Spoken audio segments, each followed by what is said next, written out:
रामललाच्या प्राण प्रतिष्ठापनेसाठी अवघे काही क्षण उरलेले आहे आणि राम मंदिरासमोरचं हे दृश्य मी तुम्हाला दाखवतो। अगदी पारंपरिक वेशामध्ये या महिला ज्या आहे त्या रामललाच्या स्वागतासाठी या ठिकाणी आलेल्या आहेत आणि नृत्य सादर जे आहे ते या ठिकाणी केलं जात आहे। बुंदेलखंडवरनं या सगळ्या महिला ज्या आहे त्या या ठिकाणी आलेल्या आहेत आणि हे नृत्य जे आहे ते पारंपरिक वेशामध्ये हे नृत्य या महिला ज्या आहे त्या सादर करतायत। आपण हे दृश्य या ठिकाणी बघू शकतो। मोठा उत्साह या ठिकाणी, कारण की ऐतिहासिक क्षण आहे।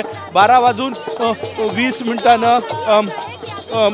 20 मिनिटानं ही सगळी पूजा जी आहे ती या ठिकाणी सुरू होणार आहे आणि त्यापूर्वी या ठिकाणी मंदिर परिसरामध्ये हे पारंपरिक वेशामध्ये हे दृश्य जे आहे ते या ठिकाणी पाहायला मिळतं आहे। मोठा उत्साह आहे बघा, या सगळ्या महिला अगदी पारंपरिक वेशामध्ये या हे बुंदेलखंडून आलेल्या ह्या महिला आहे आणि हे नृत्य जे आहे ते सादर केलं जात आहे। क्या कहेंगे आप? हमें बहुत खुशी है राम मंदिर की प्रतिष्ठा का दिन है आज। आप क्या कहेंगे? जी, हम लोगों को बहुत अच्छा लग रहा है कि हमारा इतना बड़ा सौभाग्य है कि भगवान की प्राण प्रतिष्ठा में हम लोगों को परफॉर्म करने का मौका मिल रहा है।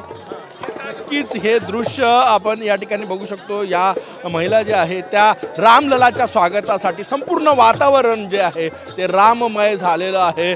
मोठा उत्साह या ठिकाणी रामभक्तांमध्ये दिसून येतोय। कॅमेरामॅन सचिन सयामसह गजानन माटे, TV9 मराठी, अयोध्या।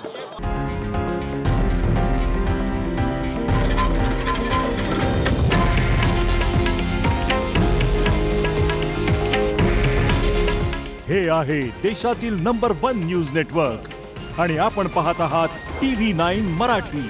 काळजी तुमची, हित महाराष्ट्राचं।